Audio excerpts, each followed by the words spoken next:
Converting metric units essentially is just using the smaller metric units. They just become decimals in this format. The key is to understand, the progression of those decimals. So when we talk about meters, meters as we go smaller from there, next down would be decimeters, then centimeters, then millimeters. Okay, and if you're missing any of those, it's almost like a zero as that decimal. So that's the other thing we have to consider. So, for example, if we look at something like this guy, 3 centimeters and 7 millimeters, we wouldn't write that as two separate units. We would combine that into one unit. And we would do that by just saying, okay, well, the smaller unit can just become a decimal, so that becomes 3.7 centimeters. And now it's just in terms of centimeters. And that's the nice thing about the metric system, is as we go to those smaller units, they're units that split this thing into 10 equal pieces, which means they can become decimals, all right? Same thing with the next one. If I look at this, it's 16 decimeters, 5 centimeters, and 2 millimeters. I can combine those all into one measurement under decimeters and just say, hey, this is 16.52 decimeters. And really, I could take that a step further. I could say, you know what? This guy right here, if that's 16 decimeters, we could split that up, because remember, every 10 units is the next unit.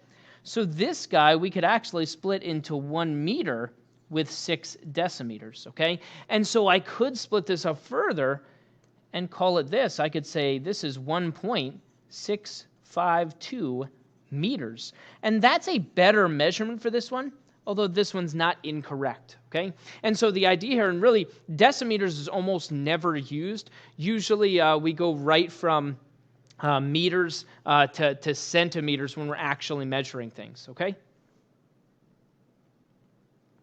If I look at this one, we've got meters, decimeters, centimeters, millimeters, and so I have that exact progression. Again, if I was missing any of those units, it would just be like a 0 for the decimal.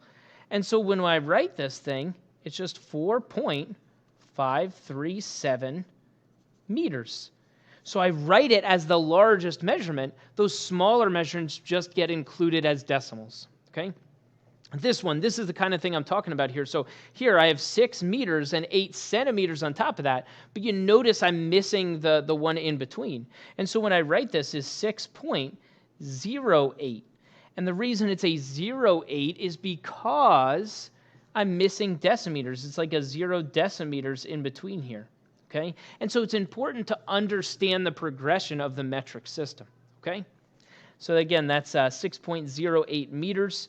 There was a 0 decimeters in between. I have to have all of them kind of in that sequential order, okay? This one, same kind of thing, but what's interesting here is I have 24 centimeters.